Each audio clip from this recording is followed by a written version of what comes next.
What's up, guys? I'm gonna call this Clear Outside episode 12. I know it's been a while. It's been probably 3 months since I've done one of these, but need to kind of get back in the groove a little bit. Now that we got new products coming out for NASCAR, it seems like the perfect time to get the ball rolling. So today what I'm really going to talk about is my kind of rating and review of 2023 Prime Racing. Came out last Wednesday, so it's been out for about 5 or 6 days now. First off the line was released a few days prior, and I guess we'll start from the beginning on my reaction to all of it. And I'll just, everybody that knows me knows I just give my honest opinion on everything. So from the very beginning, the delay after delay after delay, I find completely unacceptable. I understand that things happen in business, but it's much easier to under-promise and over-deliver than to over-promise and under-deliver. And if you're a business person at all, you understand what I'm saying. I would much have preferred Panini said, yeah, 2023 Prime will come out in August of 24. And then, when they had it ready, they could have said, guess what, guys? We got it printed early, ahead of time. It's coming out in February of 2023. That would have made me feel a whole lot more excited about the situation than them to continue to move the goalpost week after week after week. So that's one reaction that I wanted to get off my chest. The second thing is, with the first off the line release, NASCAR's never had a first off the line product. Panini did their Dutch auction on their website, and I followed along. I spent almost an hour watching on my computer, waiting as the Dutch auction progressed, hoping, because the way they described the first off the line boxes was essentially the only thing guaranteed was that you could get a parallel base card numbered 8 or less. And for me, that's not enough for me to really take much of a chance at all beyond what a regular hobby box would have been. Regular hobby boxes pre-sale was $250. I was fully prepared to go $260, but not a penny more, because I didn't see the value. And as a breaker, I feel like I have a community of people that, if I buy X amount of these boxes and say we're going to break these, I have to do it at the right price point. Otherwise, I feel like I'm doing a disservice to everybody in my card group and my community. If I had bought those boxes at $400 or $500 and tried to break them, I feel like that would have been the wrong thing to do, because it would have made the cards astronomically expensive for what they were. So thankfully, I didn't get any. The price got to $260. Website said it was sold out. I know people that told me they paid $250 for them. I don't know how that's possible when it said it was sold out at $260. It's irregardless. The Dutch auction, I think, is ridiculous. If you're going to do a first off the line release, it just needs to say at this day, this time, this is when the release is, and limit it to, X amount of boxes per person, and that's it. And if you want them, buy them. If you don't, fine. That should be the way it should work, in my opinion. Or just sprinkle a first off the line box in each case. If you buy a sealed case, you get a first off the line box in the case. Something different than the way it is. The current format for first off the line was terrible. That gets us to the release process. So Panini released first off the line, like I said, a few days before hobby released, with no checklist. So then we had breakers that were so anxious to be the first one to break, just like always, that they were selling brake spots for astronomical prices because they didn't know what drivers were even in the product. They didn't know who had autographs. They didn't know who had jumbo patches. lot of bad things were going on in those first few days, while First Off the Line was out with no checklist. That was a bad recipe for the hobby, in my opinion. And I don't understand what the delay is. If Panini's putting out a product a week before release day, you got to know what the checklist is. There's no excuse. There really isn't. I mean, all you got to do is pay some nerd, you know, to sit on a computer and upload a spreadsheet. It's not that difficult. So, and I'm not saying nerd as a disrespectful thing. I'm just saying it doesn't take somebody with a graphic design degree in card manufacturing to do that job. So anyway, so checklist came out the day before release day, thankfully, so that on release day we were able to break. My group has been through, I think, 27 boxes now, I think is what we counted so far. And so here's my reaction. I talked to a friend of mine, Tim, last night or yesterday, and we kind of went back and forth. And I'm going to start rating products on a scale of 1 to 10.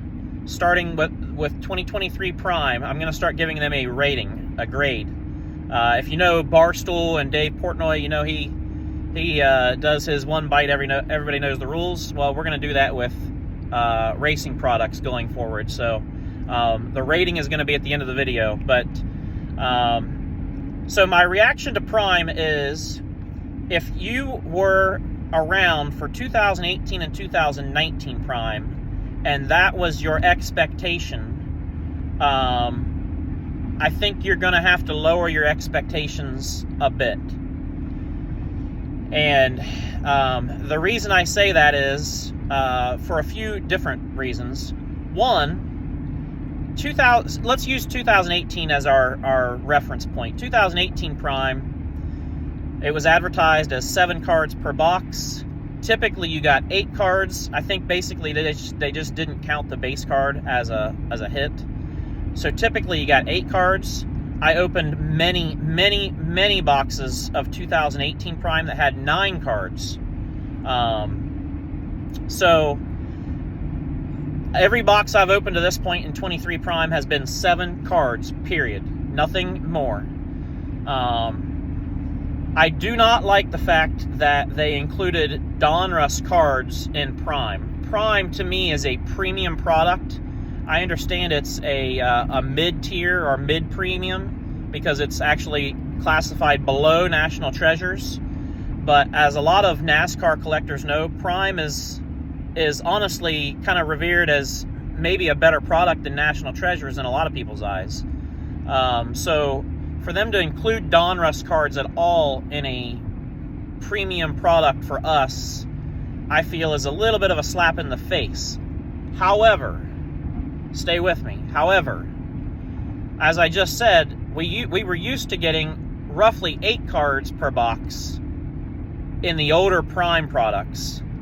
I feel if Panini had done 7 cards per box in 23 Prime, and the Donruss cards, the 75th anniversary cards, had been an extra hit, or that 8th card, that would have made it make much more sense, and it would have made it feel much more like a premium product to me, personally.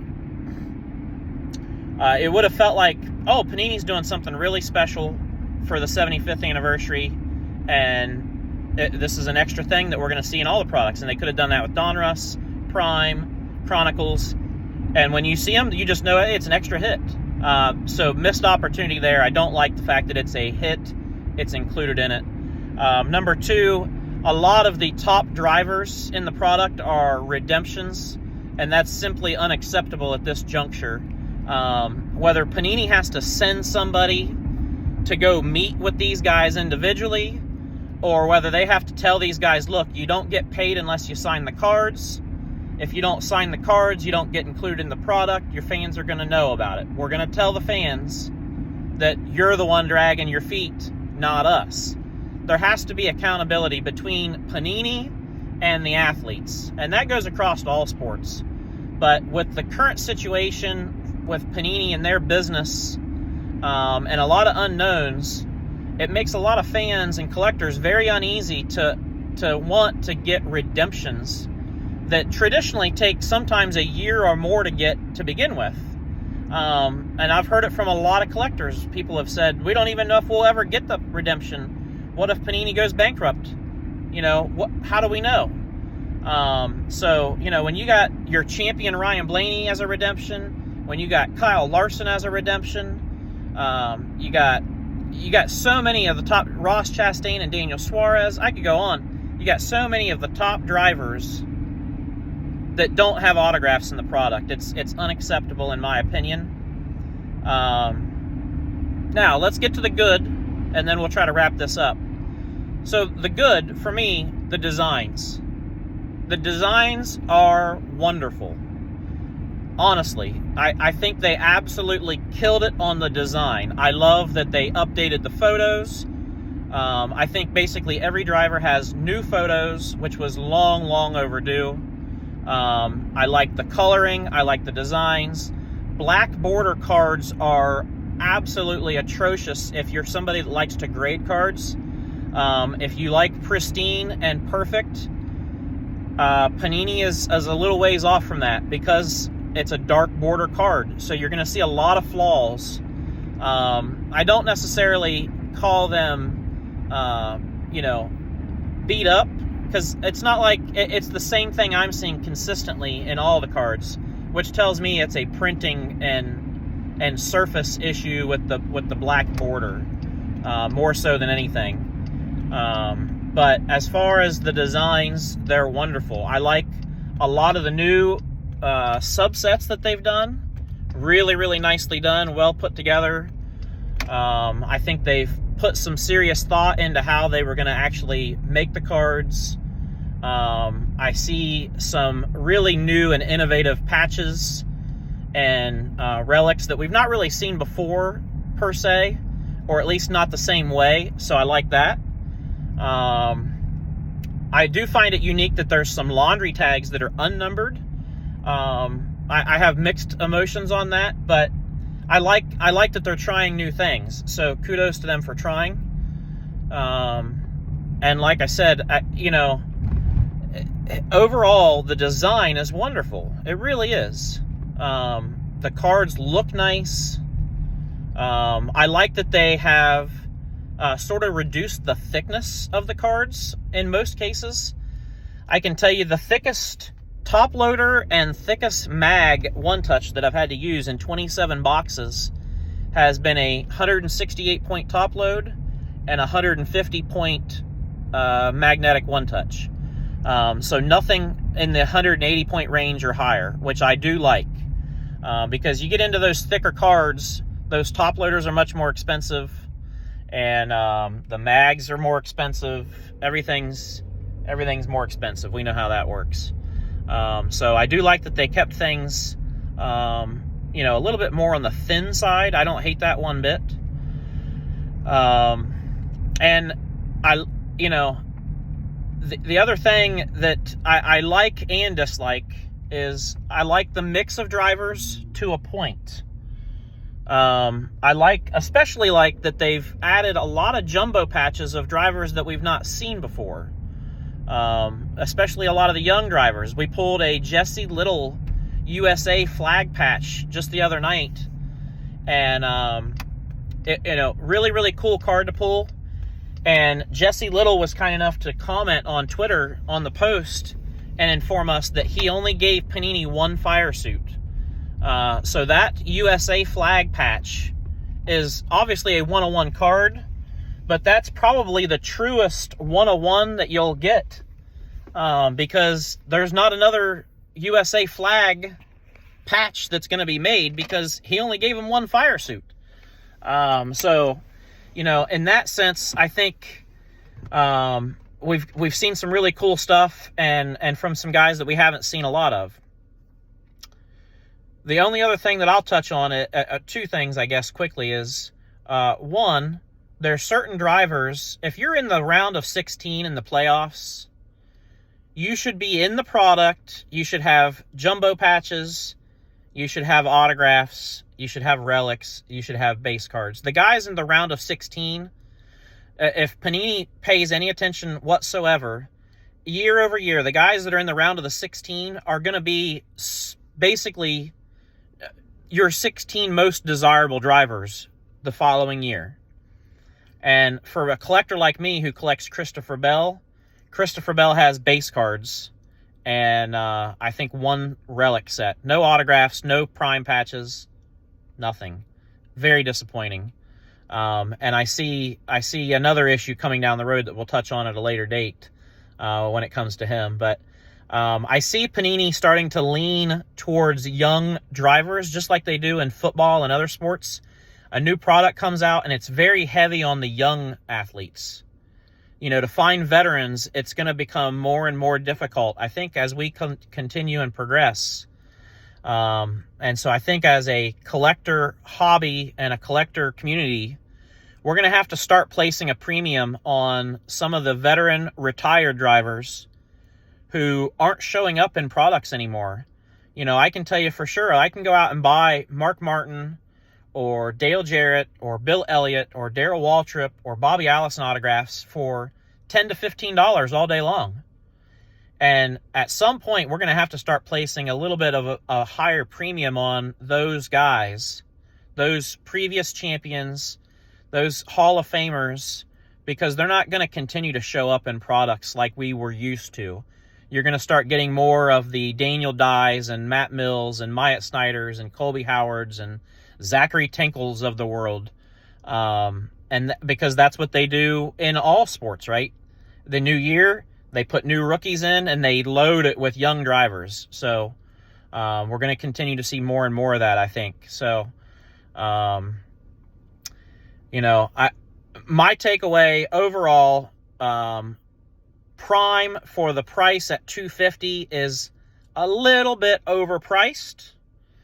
I feel that 2023 Prime, if it were priced somewhere between $175 and $200, it's a fair, good quality box.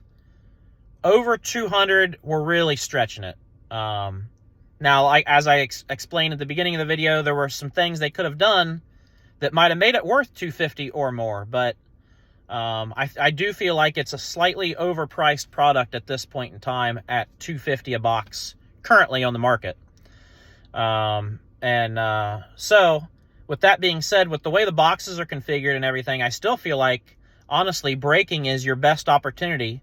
$250 a box is a lot to spend on a gamble, really, because of the way the boxes are configured and what you get. If you get in a break, you could get into a 2, 3, 4 box break at maybe $30, $40 for your favorite driver. Even if you collect 3 or 4 drivers, you're still half of what you paid for one box. And you could do that a couple times over before you're into $250 range. So with the way Prime came out and what it looks like, I feel like breaking is really your better option, or buy singles. Obviously, you can wait and buy singles. The first month or two after the product comes out, you're going to way overpay for singles. So if you're one of those guys that's waiting on singles, my advice is wait till April and then start hunting for those singles you want, because the price will come down on them once things cool off. So, but as far as a review, a rating, we have to set a standard somewhere. And so this is the first time we've ever given a rating for a product. And so I'm going to give Prime a 7.1. 7.1 is our score for 2023 Prime Racing. I think there was lots of room above. Obviously, it could have been worse. It was better than an average product, but lots of room for improvement. So 7.1 is the score on 2023 Prime Racing for me. Let me know what you guys think. If you got a score, think 1 to 10. Give me a score, what you think, and what your opinions are. And hopefully we'll be back maybe in about a week or so with the next episode. We'll get back on track with these weekly or semi-weekly. So appreciate everybody watching. We'll see y'all next time.